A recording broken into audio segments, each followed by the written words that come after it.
नमस्कार। आशा करते हैं आप सभी कुशल खैरियत होंगे। आज हम लोग देश के दो दिग्गज प्रधानमंत्रियों के तीन बड़ी समानताएं और तीन बड़े अंतर को जानेंगे।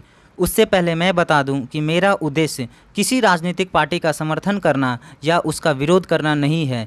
चैनल का उद्देश्य मात्र लोगों तक जानकारी प्रदान करना है। तो चलिए शुरू करते हैं। सबसे पहले दोनों की समानताओं के बारे में बात करते हैं। पहली समानता, दोनों प्रधानमंत्रियों ने अपने अपने कार्यकाल के दौरान पाकिस्तान को युद्ध में पराजित किया।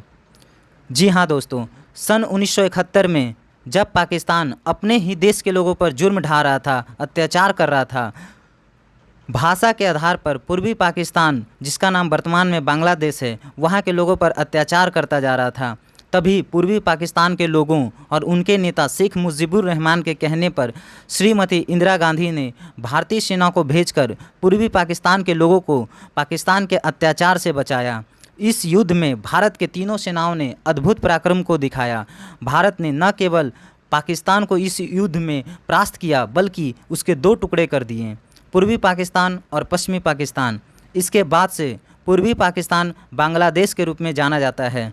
भारत भी पाकिस्तान के द्वारा दोनों ओर से हमला होने का खतरा से बच गया। यह सब श्रीमती इंदिरा गांधी के कुशल नेतृत्व और भारतीय सेना के पराक्रम का ही परिणाम था।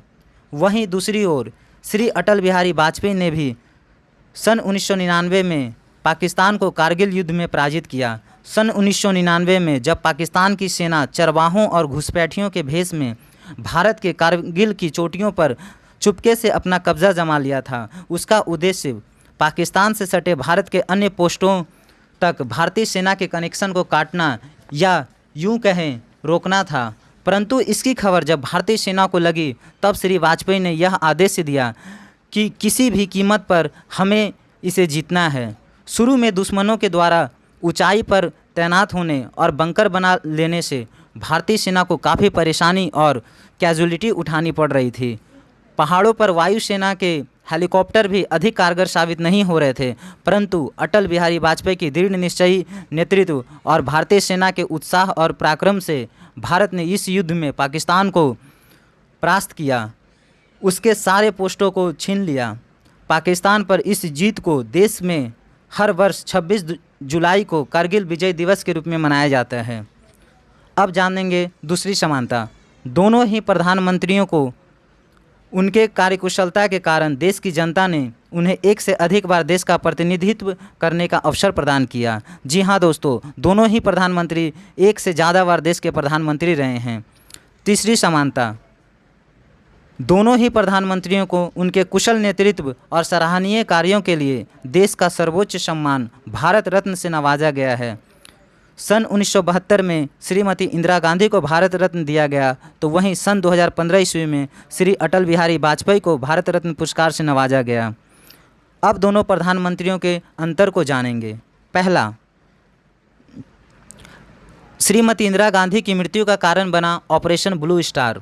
जी हाँ दोस्तों, जब देश में खालिस्तानी अलगाववादी शक्तियाँ बहुत ज़्यादा बढ़ गई थी, आतंकवादियों ने पवित्र धार्मिक स्थल स्वर्ण मंदिर को भी अपने कब्ज़े में ले लिया था और उसमें काफ़ी संख्या में जमा हो गए थे, तभी श्रीमती इंदिरा गांधी ने ऑपरेशन ब्लू स्टार का आदेश देकर स्वर्ण मंदिर को इन आतंकवादियों से मुक्त करवाया और देश से खालिस्तानियों को खदेड़ दिया। परंतु इनके इस ऑपरेशन के कारण कुछ खालिस्तानी समर्थक नाराज़ थे और इसी का नतीजा यह था कि उनके बॉडीगार्ड ने ही उनकी गोली मारकर हत्या कर दी। वहीं श्री अटल बिहारी वाजपेयी की मृत्यु उनके बढ़ते उम्र से गिरते स्वास्थ्य के कारण हुआ। दूसरा अंतर, एक ओर जहां श्रीमती इंदिरा गांधी को राजनीति विरासत में प्राप्त हुआ था, उनके पिताजी पंडित जवाहरलाल नेहरू देश के पहले प्रधानमंत्री थे, वहीं श्री अटल बिहारी वाजपेयी को राजनीति में काफ़ी संघर्षों का सामना करना पड़ा। कभी 2 सीट वाली उनकी पार्टी देश की सबसे बड़ी पार्टी बनी और वह देश के प्रधानमंत्री भी बने। तीसरी अंतर, श्रीमती इंदिरा गांधी जहां कांग्रेस पार्टी से देश के प्रधानमंत्री बने थे, तो वहीं श्री अटल बिहारी वाजपेयी भारतीय जनता पार्टी बीजेपी से देश के प्रधानमंत्री बने। तो यह थी दोनों ही प्रधानमंत्रियों की 3 बड़ी समानताएं और 3 बड़ी अंतर। अगर आपको यह जानकारी अच्छा लगा हो तो चैनल को सब्सक्राइब करें ताकि ऐसा ही अन्य वीडियो आप तक सबसे पहले पहुँचे। धन्यवाद।